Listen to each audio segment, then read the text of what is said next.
Well, I'll take you back to the HT Leadership Summit where our External Affairs Minister S. Jaishankar is speaking currently.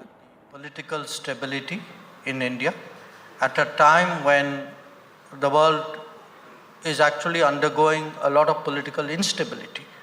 Particularly, I think, in democratic societies today, it's not easy to get re-elected, and to be re-elected twice is a very big deal.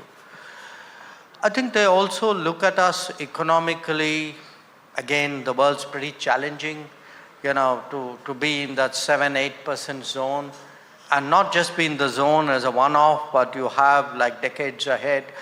And there's a lot of business enthusiasm today, investment enthusiasm today for India, a lot of interest. That I would say is two. Three, the technology, and to some extent, what the PM spoke about, the talent side.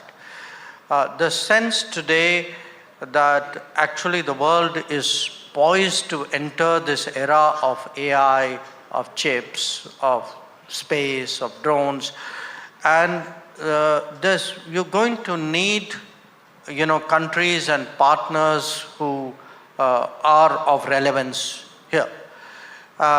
And this is partly also linked to the supply chain diversification and the digital partnership issue. The fourth, I would say, is actually demography, because for me, it's been interesting last few years, the number of foreign ministers or government leaders who have expressed interest in finding pathways, for Indians to work or to study or to, in some way contribute. That has grown. In fact, even historically, immigration suspicious societies.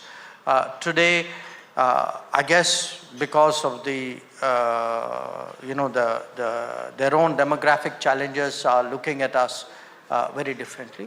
And finally, my sense is the world's also expecting more from India. That is also a challenge for our foreign policy, that if you are the fifth or hopefully better, then the world has a different expectation from India, which was 10th or 15th, than it is when you are 5th. Like what?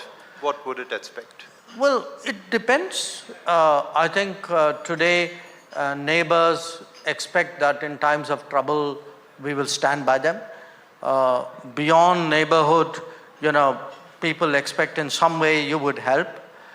So if you have a situation in the Gulf, or you have a natural disaster in Africa, or something in Southeast Asia, there were days when most expectations were pegged around the US and to some extent Europe, you can say the developed world.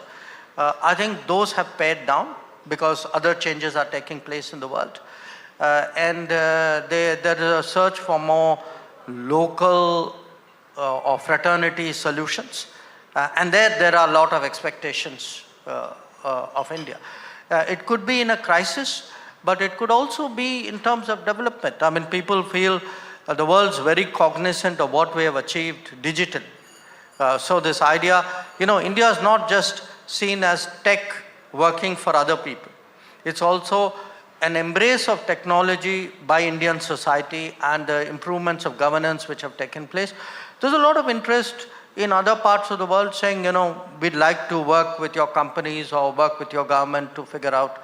So therefore, bigger contributions, greater responsibilities, more economic interest, more political respect. Even in conflict situations, maybe a sense, okay, where are you and can you, what are you doing about it? So it's a combination of all of this. Great. That was a loosener. Dr. Jaishankar, like most Indians, likes cricket. That was a slow full toss outside the off stump so that he could get his eye in.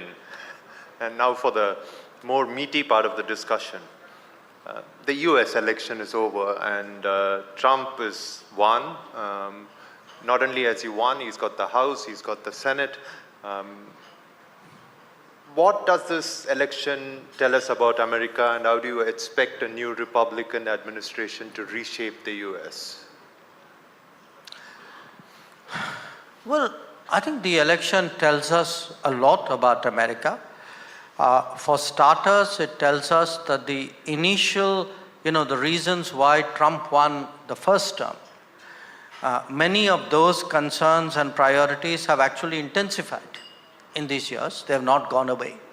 So therefore, if Trump is getting larger numbers, it also means that those very trends which drive it have become much more serious. So what are those trends? I think it is a concern in America that globalization has been harmful. Globalization is currently there, has not served American interest, has been in many ways detrimental or harmful to different segments of American society.